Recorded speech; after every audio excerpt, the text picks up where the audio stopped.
हाँ तो दोस्तों, आज जो हम पढ़ने जा रहे हैं वह मौलिक अधिकार का ही अनुच्छेद 22 का अध्ययन करेंगे। अनुच्छेद 22 का अध्ययन करेंगे। अनुच्छेद 22 का अध्ययन करेंगे। अनुच्छेद 22 जो है वह अति आवश्यक है, अति आवश्यक है। इस अनुच्छेद के अंतर्गत बोला गया निरोध और गिरफ्तारी से संरक्षण। निरोध और गिरफ्तारी से संरक्षण। निरोध और गिरफ्तारी से संरक्षण का मतलब क्या हो गया? निरोध का मतलब हो गया नज़रबंद, और गिरफ्तारी मतलब तो समझ रहे, पुलिस के द्वारा जो अरेस्ट किया जाता है, उन्हें जो थाने पर लिया जाता है और थाने के बाद वो न्यायालय भेजा जाता है। न्यायालय के बाद वो जेल में अपना जो भी न्यायालय के अनुसार जो भी उसका अपराध होता है उसके आधार पर कार्य किया जाता है। अब अनुच्छेद 22 के अंतर्गत बोला गया है कि किसी भी व्यक्ति को गिरफ्तार एवं निरोध से संरक्षण प्रदान करता है। ये जो अनुच्छेद 22 जो है ये हमें गिरफ्तारी और निरोध से संरक्षण प्राप्त करता है। मतलब हमें कब गिरफ्तार किया जाएगा और क्यों किया जाएगा, और गिरफ्तार किया जा रहा है तो हमारा अधिकार क्या है, उस अधिकार के बारे में हमें यहाँ पे देखना है। मतलब नागरिकों को क्या अधिकार दिया गया गिरफ्तारी के समय, उसके बारे में जानना है। तो सबसे पहले समझना होगा कि इसमें सबसे पहले जानना होगा हिरासत। हिरासत यानी जेल बोल सकते हैं। तो हिरासत जो होता है वह दो प्रकार का होता है। हिरासत कितने प्रकार का होता है? दो प्रकार का होता है। हिरासत दो प्रकार का होता है। एक होता है दंड विषयक, दंड विषयक। एक होता है दंड विषयक और दूसरा होता है निवारक। निवारक इसको कठोर माना जाता है, इसको नॉर्मली माना जाता है। दंड निवारक और दंड विषयक और निवारक में क्या अंतर है वो समझते हैं। दंड विषयक में क्या है कि यदि हम अपराध किए हैं तो अपराध करने के बाद जो गिरफ्तार किया जाता है वो हुआ दंड विषयक। दंड विषयक मतलब अपराध करने के बाद जब गिरफ्तार किया जाता है तो वो किसके अंतर्गत आता है? दंड विषयक के अंतर्गत आता है। जबकि निवारक में क्या होता है कि निवारक के अंतर्गत बोला जाता है कि बिना किसी भी प्रकार के अपराध के अगर जो गिरफ्तार कर लिया जाता है, गिरफ्तार कर लिया जाता है या नज़रबंद कर लिया जाता है, नज़रबंद किया जाता है। अब समझते हैं, इसमें अपराध किए हैं तो गिरफ्तार किया जाएगा, अपराध किए हैं तो गिरफ्तार किया जाएगा। और इसमें बिना अपराध के, ये अपराध करने के बाद, और ये जो हुआ वह अपराध करने से पहले, अपराध करने से पहले। दंड विषयक एक हिरासत तो ऐसी है जो गिरफ्तारी इसमें भी होता है और इसमें भी गिरफ्तारी होता है, लेकिन इसमें जो गिरफ्तारी होता है वह अपराध करने के बाद, अपराध करने के बाद गिरफ्तारी किया जाता है। जबकि इस गिरफ्तारी में इसमें भी गिरफ्तारी होता है और एक होता है इसमें नज़रबंद कर लिया जाता है। नज़रबंद के मतलब क्या हो गया कि आपके घर में ही बस जितना भी टेलीफोन वगैरह है यानी बाहरी कनेक्शन जो भी है उस संपर्क को तोड़कर आपके घर में ही चौपट्टी से अपना पुलिस लगा दिया गया। मतलब घर से बाहर नहीं निकलना है, आपको बाहरी वातावरण से कोई मतलब नहीं है, बाहर में क्या हो रहा है उससे कोई मतलब नहीं है। तो इसके लिए जो किया जाता है उससे क्या कहा जाता है? नज़रबंद कर लिया गया। और नज़रबंद जो होता है वह अपराध करने से पहले ही हो जाता है। नज़रबंद जो होता है वह अपराध करने से पहले, अपराध करने से पहले ही जो जिस प्रकार का जो गिरफ्तारी होता है उसे क्या किया जाता है? नज़रबंद। नज़रबंद या निवारक हिरासत, निवारक हिरासत। आप समझते हैं निवारक हिरासत का उद्देश्य क्या होता है? इसमें तो माने कि चलो अपराध किए तो गिरफ्तारी हुआ, लेकिन इसमें बिना अपराध किए ही गिरफ्तारी हो जाता है। तो ये कब होता है? तो ये कब किया जाता है? यह एक ऐसी हिरासत है, यह एक ऐसी हिरासत है जिसमें बिना सुनवाई के अदालत में दोषी ठहराया जाता है। बिना सुनवाई के जब अदालत में दोषी ठहराया जाता है, जब अदालत में दोषी ठहराया जाता है तो वह निवारक हिरासत है। बिना सुनवाई के कोई सुनवाई नहीं किया जाएगा, निवारक हिरासत में कोई सुनवाई नहीं। जबकि इसमें सुनवाई किया जाता है, पुलिस गिरफ्तार करता है, गिरफ्तार करने के बाद यानी पुलिस का काम है 24 घंटा के अंतराल में न्यायालय के पास पहुंचाना, और न्यायालय फिर उसकी बातों को सुनेंगे और बातों को सुनने के बाद उसे फिर जेल में डालेंगे या फिर बाहर यानी छोड़ेंगे, वो अब निर्भर करेगा अपराध के ऊपर। अब इसका उद्देश्य क्या होता है जो समझते हैं? इसका उद्देश्य किसी व्यक्ति के पिछले अपराध पर दंडित कर भविष्य में ऐसा अपराध ना करे इसकी चेतावनी देना। ये केवल शक के आधार पर इसे गिरफ्तार किया जाता है। इसमें निवारक हिरासत में क्या होता है कि जो गिरफ्तार किया जाता है केवल शक के आधार पर किसी व्यक्ति को गिरफ्तार किया जाता है। इसकी पहली आपराधिक प्रवृत्ति देख लिया जाता है, पहले से आपराधिक प्रवृत्ति क्या है उसे पता किया जाता है, और लगता है कि नहीं आगे चल के फिर यह अपराध कर सकता है तो इसे गिरफ्तार या नज़रबंद कर लिया जाता है, गिरफ्तार या नज़रबंद कर लिया जाता है। अब समझते हैं, ये अपराध करने के बाद, ये अपराध करने से पहले, अपराध करने से पहले, अब इसी में बताया गया है कि ये शक के आधार पर गिरफ्तारी होता है। इसका शक अगर जो है तो इसको गिरफ्तार कर लिया जाएगा, शक है तो इसको गिरफ्तार कर लिया जाएगा। और ये तो फिर है कि यानी अपराध किया है तो गिरफ्तार किया जाएगा। इसे ना दलील और ना वकील का कानून भी कहा जाता है।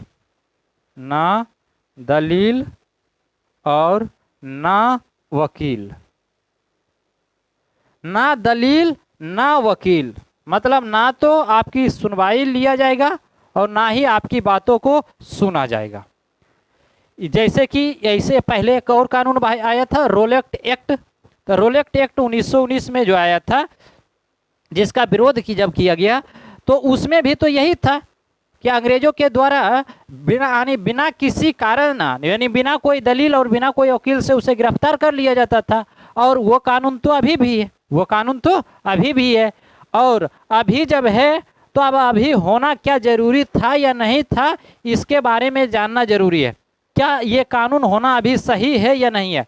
तो हाँ, देखा जाए तो सही भी है। अगर जो नहीं सही होता तो ये राष्ट्र के मामला में अगर जो कोई व्यक्ति हमारे राष्ट्र की भावनाओं से या राष्ट्र की व्यक्तियों से या राष्ट्र के प्रति अगर जो कोई घृणा करने वाला, कोई कांड करने वाला, कोई अपराध करने वाला हो, तो अगर जो उसे प्रशासन को पहले पता चल जाता है तो उसे गिरफ्तार कर लिया जाएगा। ये तो सही है।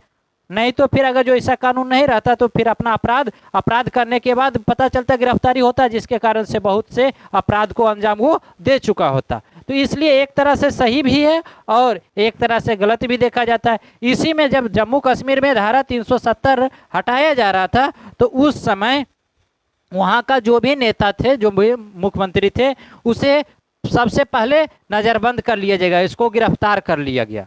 तो बोला गया है इसमें वैसी व्यक्ति, यानी दोनों के बारे में समझ लेते हैं। बोला गया है कि इसमें वैसी व्यक्ति को गिरफ्तार किया जाता है जो कोई अपराध किया हो।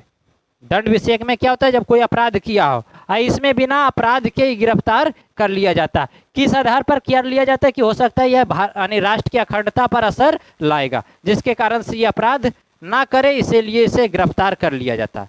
यदि अपराध दंड विषयक का है, यदि अपराध दंड विषयक का है तो नागरिक को यह अधिकार दिया जाता है कि अगर जो दंड विषयक है, मतलब अगर जो अपराध आप किए हैं दंड विषयक है, तो अब अपराधी को भी यह अधिकार दिया जाता है। अपराधी जो है उसे भी अधिकार दिया जाता है।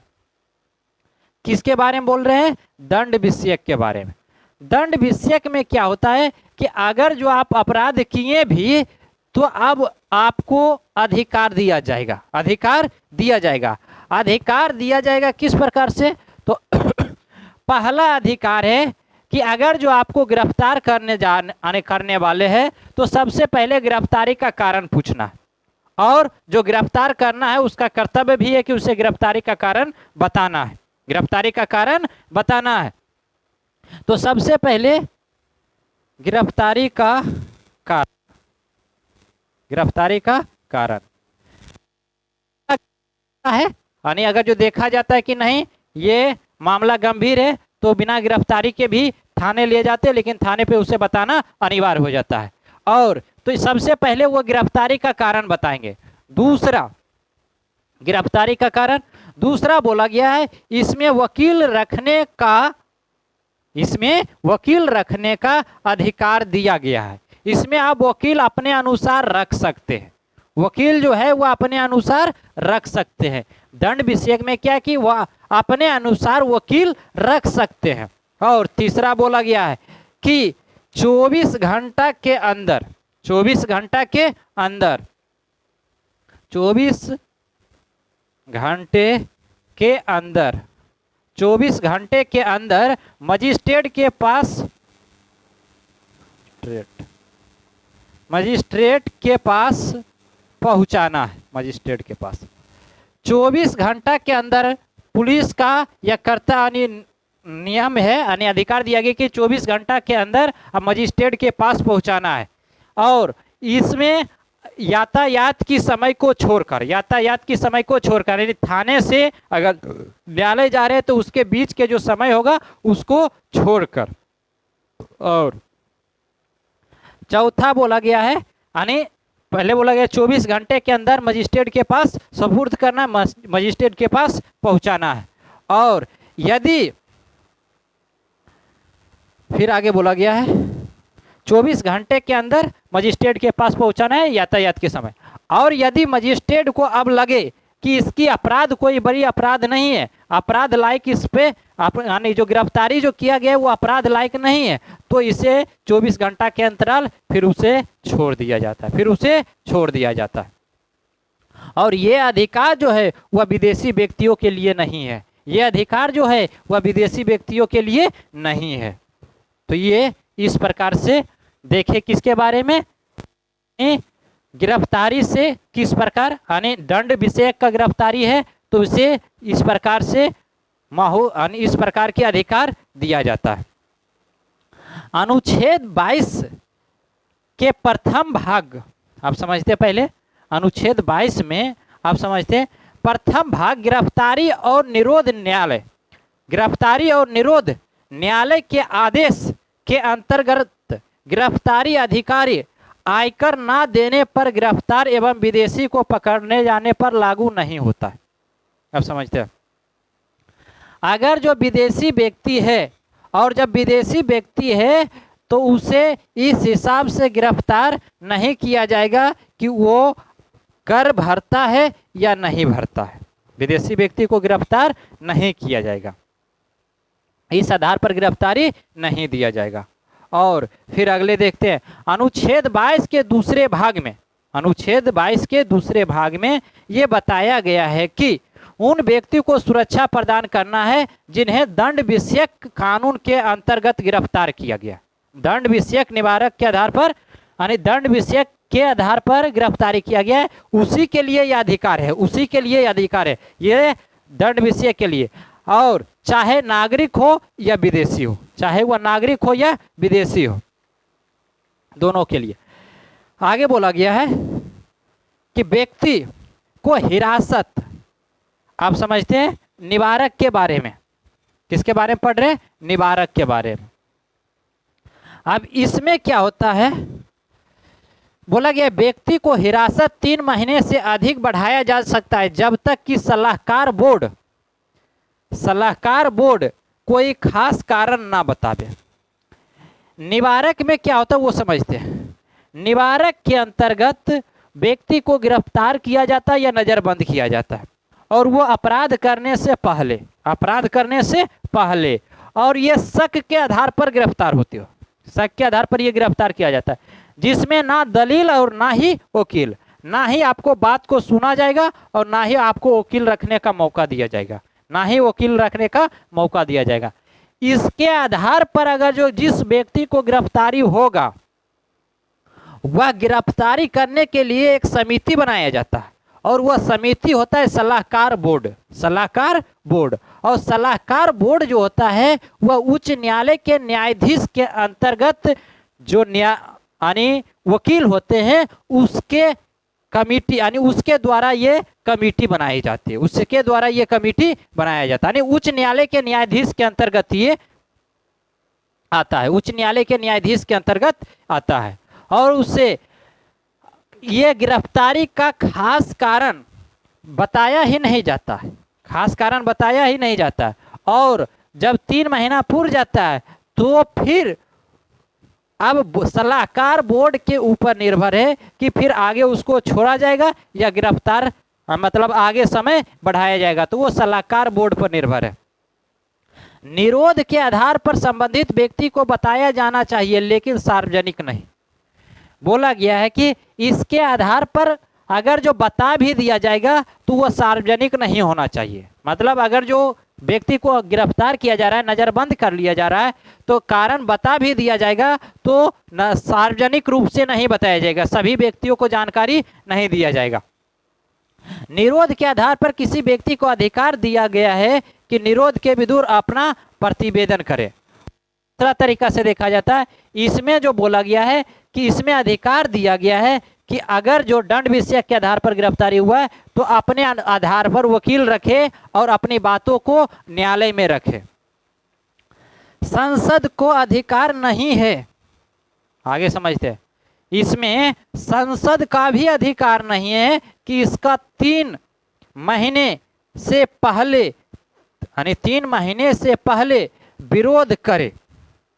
मतलब अगर जो किसी व्यक्ति को नज़रबंद किया गया है तो संसद भवन में भी ये मुद्दा को नहीं उठाया जा सकता, इसका विरोध नहीं किया जा सकता। 3 महीने के बाद संसद में विरोध कर सकते हैं, संसद में विरोध कर सकते हैं, मतलब इसकी चर्चा किया जा सकता है। लेकिन ये जानना होगा कि सलाहकार बोर्ड मतलब ये सब बात जो भी होगा वह यानी संसद पर निर्भर नहीं करेगा बल्कि सलाहकार बोर्ड पर निर्भर करेगा। किस पर निर्भर करेगा? सलाहकार बोर्ड पर निर्भर करेगा। किसके ऊपर निर्भर करेगा? सलाहकार बोर्ड। सलाहकार बोर्ड या सलाहकार समिति जो होता है उसके ऊपर निर्भर करता है, यानी संसद का भी पावर नहीं है कि इसके ऊपर कोई विशेष कानून बनाया जाए, सलाहकार बोर्ड पर निर्भर। इसकी समीक्षा जो भी होगा वह सलाहकार बोर्ड ही करेगा। इसका मुख्य भूमिका है वह सलाहकार बोर्ड के अंतर्गत आता है। मतलब सलाहकार बोर्ड जब तक चाहेगा तब तक वो व्यक्ति का गिरफ्तारी का समय बढ़ाते जाएगा। आगे फिर आता है 44वां संविधान संशोधन 1978 के तहत यह इसका विरोध जो था वह 3 महीना से इसे 2 महीना किया गया था। इसे जब गिरफ्तार किया जाएगा तो 3 महीना बोला गया, लेकिन 3 महीना के बाद 1978 ईस्वी में 44वां संविधान संशोधन इसको 2 मंथ किया गया, 2 महीना किया गया। लेकिन 2 महीना करने के तो कर दिया गया, लेकिन फिर भी देखा गया कि ये जो है सिर्फ कानून बन के रह गया, कानून बनकर रह गया, वो अभी तक भी लागू नहीं किया गया, अभी तक भी लागू नहीं किया गया। निवारक निरोध कानून समवर्ती सूची के अंतर्गत आता है। इस किसके अंतर्गत आता है? समवर्ती सूची के अंतर्गत आता है, समवर्ती सूची के अंतर्गत। मतलब इस पे राज्य भी अपना नियम लगा सकता है, राज्य के अंतर्गत भी आता है, राज्य भी कार्य कर सकता है इस पे, और केंद्र भी कार्य कर सकता है, केंद्र भी कार्य कर सकता है। और इसी के अंतर्गत अब ये जो निवारक था इसी को लेकर बहुत से नियम आए थे, जिसमें एक नियम समझते हैं आंतरिक सुरक्षा अधिनियम। आंतरिक सुरक्षा अधिनियम जिसे मीसा के नाम से यानी शॉर्टकट में इसे मीसा के नाम से जाना जाता है, मीसा के नाम से। ये कब? 1971 ईस्वी में, 1971 ईस्वी में, और 1971 ईस्वी में आया और 1978 ईस्वी में इसे समाप्त कर दिया गया। 1971 में आया और 1978 में समाप्त कर दिया गया। मीसा जो आया 1971 में आया और 1978 में इसे समाप्त कर दिया गया, 1978 में इसे समाप्त कर दिया गया।